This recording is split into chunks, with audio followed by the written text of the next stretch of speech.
ভারতে মমতা বন্দ্যোপাধ্যায়ের নেতৃত্বাধীন অন্যতম কঠিন রাজনৈতিক দুর্গ পশ্চিমবঙ্গ রাজ্য শেষ পর্যন্ত মোদির দল ভারতীয় জনতা পার্টির সুনামিতে ভেসে গেছে।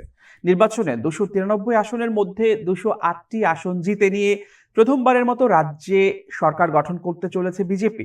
10 কোটিরও বেশি মানুষের এই রাজ্যের ভোটার সংখ্যা জার্মানির মোট জনসংখ্যার চেয়েও বেশি। ফলে এই নির্বাচন কোনো সাধারণ রাজ্য বিধানসভার ভোট ছিল না, বরং তা ছিল একটি গোটা দেশের সরকার নির্বাচনের মতো গুরুত্বপূর্ণ। লেখক ও সাংবাদিক নীলাঞ্জনা মুখোপাধ্যায় বলেছেন, বিজেপির জন্য বাংলা জয় একটি বিশাল সাফল্য, প্রতিশ্রুতির এমন এক ভূমি যা দীর্ঘদিন তাদের নাগালের বাইরে ছিল। পশ্চিমবঙ্গের রাজনীতিতে গত অর্ধ শতাব্দীতে কেবল একবার ক্ষমতার পরিবর্তন হয়েছিল। 34 বছর বাম শাসনের পর 15 বছর দাপট দেখিয়েছে মমতা বন্দ্যোপাধ্যায়ের তৃণমূল কংগ্রেস, টিএমসি। রাষ্ট্রবিজ্ঞানীরা বাংলাকে এমন এক ব্যবস্থা হিসেবে দেখেন যে একক আধিপত্যবাদী বা হেজেমনিক দলই বিজয়ী হয়। বিশ্লেষকদের মতে বিজেপির এই জয় কোনো আকস্মিক মোড় নয়, বরং কয়েক দশকের সুপরিকল্পিত কাজের ফসল। সেন্টার ফর পলিসি রিসার্চের ফেলো রাহুল ভার্মা জানিয়েছেন, বিজেপি গত 3টি নির্বাচনে প্রায় 39% ভোট পাচ্ছিল। এবার তারা 44%-এর বেশি ভোট পেয়ে জয়ের রেখা অতিক্রম করেছে। চলুন দেখে আসি বিজেপির সাফল্যের কারণগুলো। 1. নারী ভোটার। তৃণমূলের সাফল্যের প্রধান ভিত্তি ছিল নারী ভোটার। লক্ষ্মীর ভান্ডার, নগদ সহায়তা প্রকল্প এবং কন্যাশ্রীর মতো প্রকল্পের মাধ্যমে মমতা এই ভোট ব্যাংক ধরে রেখেছিলেন। কিন্তু 2026 সালে নরেন্দ্র মোদী নারী কেন্দ্রিক নানাবিধ সুবিধার প্রতিশ্রুতি দিয়ে এই দুর্গে হানা দিয়েছেন। বিশেষ করে আরজি কর মেডিকেল কলেজে এক নারীকে ধর্ষণ ও হত্যার ঘটনাটি নির্বাচনের বড় বিষয় হয়ে দাঁড়িয়েছিল।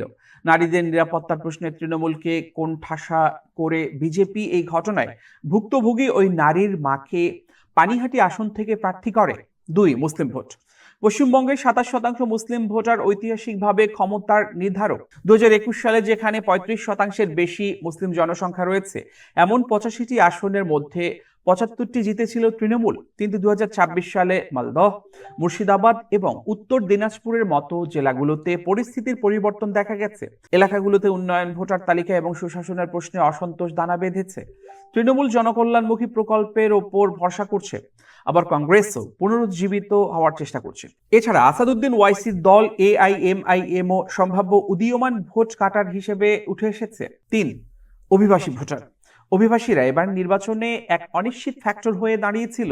ভোটার তালিকা থেকে নাম বাদ যাওয়ার আতঙ্ক এবং নাগরিকত্বের প্রমাণ হিসেবে নিজেদের বৈধতা প্রমাণের জন্য হাজার হাজার শ্রমিক বাড়িতে ফিরে এসেছিলেন।